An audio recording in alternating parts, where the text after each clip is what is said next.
Olá pessoal, tudo bem? Meu nome é Erin. Hoje vamos continuar a série no canal sobre o tema Obediência ou reputação? Qual escolher? No primeiro vídeo da série falamos sobre Moisés e o desafio que ele enfrentou ao ter que confrontar a maior autoridade que governava em sua época. Hoje vamos falar sobre outro valoroso homem da Bíblia, que também teve que enfrentar altos poderes de sua época, as autoridades religiosas. Esse homem foi Paulo.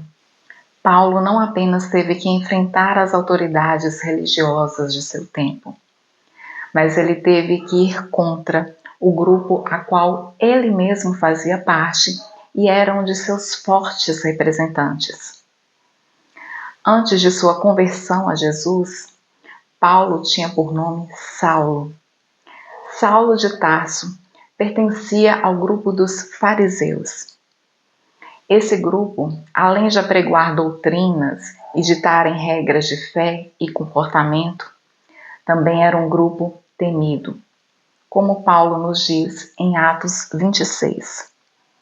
Pois, na verdade, eu era conhecido deles desde o princípio, se assim quiserem testemunhar, porque vivi fariseu conforme a seita mais severa da nossa religião. No livro de Atos, podemos ler sobre uma das mortes mais tristes relatadas na Bíblia. Estevão, notável homem de Deus. No capítulo 6 diz: Estevão, cheio de graça e poder, fazia prodígios e grandes sinais entre o povo. Estevão era um homem cheio de fé e cheio do Espírito Santo.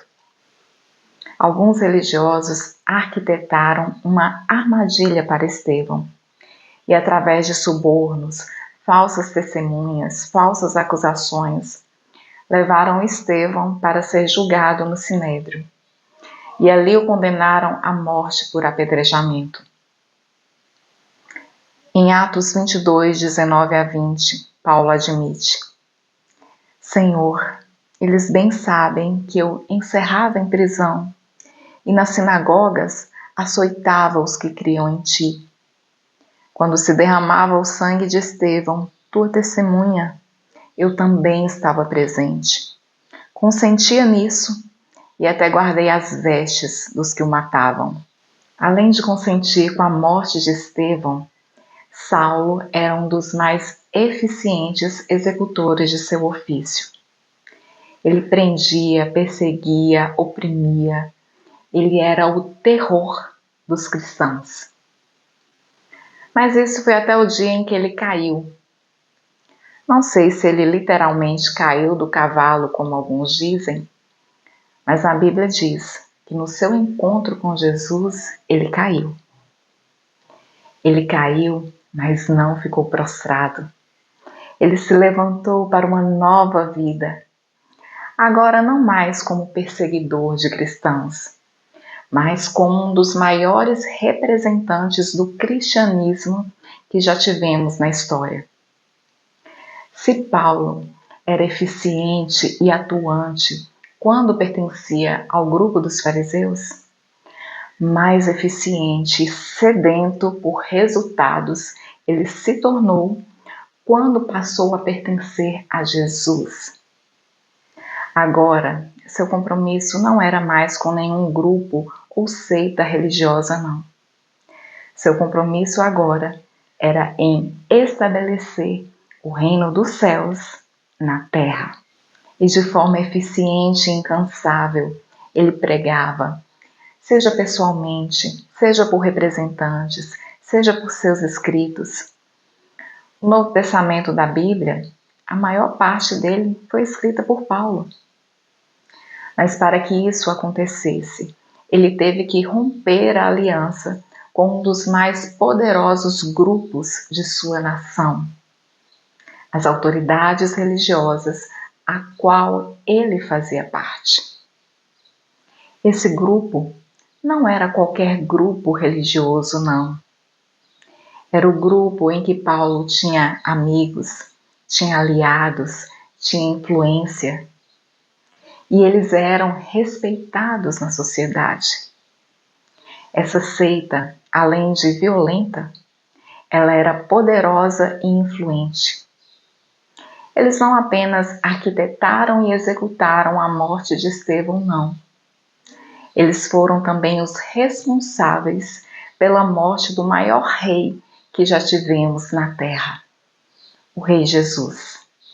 Mas Paulo foi um dos homens mais valentes e desprendidos que podemos observar na Bíblia. Valente porque Paulo sabia que ao romper com aquela religião, toda a crueldade daquele grupo se voltaria também contra ele. Desprendido porque Paulo sabia que ao romper com aquela religião, ele estava perdendo também amigos, aliados, poder, prestígio que tinha alcançado. Mesmo assim, ele abriu mão de tudo isso para ouvir a voz do nosso Senhor e foi recompensado por isso. Assim como na situação relatada no vídeo anterior, em que sugiro que você tenha paz com seus governantes, também sugiro que você tenha paz com seus líderes religiosos, a não ser que você receba um chamado que vai em oposição a esses grupos. Aí sugiro atender à voz do Senhor. Mas já adianto que não será fácil. A vida de Paulo ficou mais difícil na terra quando ele resolveu seguir a Jesus. De perseguidor, ele passou a ser perseguido. De acusador, passou a ser acusado. De agressor, foi agredido. Ele perdeu a reputação, a influência que ele tinha com aquele grupo ao romper com eles. Ao abrir mão da reputação que ele tinha naquele grupo, ele perdeu poder e influência entre eles, mas se tornou íntimo do próprio Deus, aquele que tem o poder por toda a eternidade.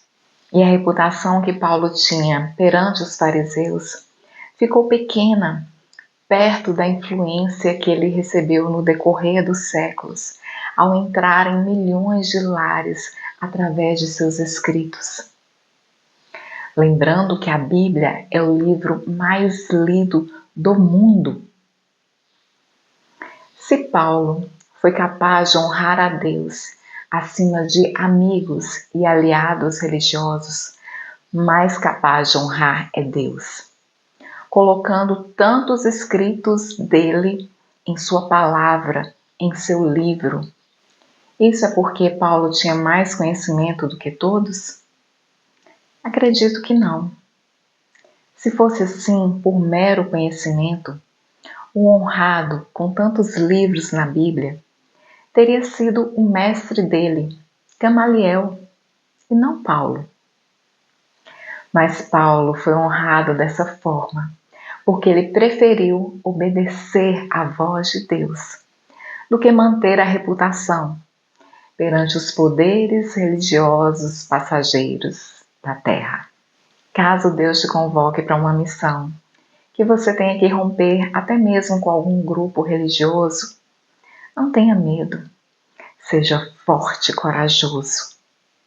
Assim como Deus fez com Moisés, com Paulo e com tantos outros, obras grandiosas Ele também pode fazer por intermédio de você.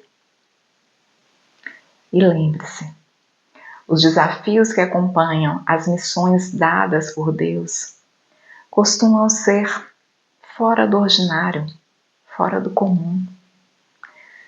Mas as vitórias dadas por Ele também costumam ser extraordinárias. E hoje nós ficamos por aqui. Lembra de curtir, se inscrever no canal e nos vemos no próximo vídeo. Tchau, tchau!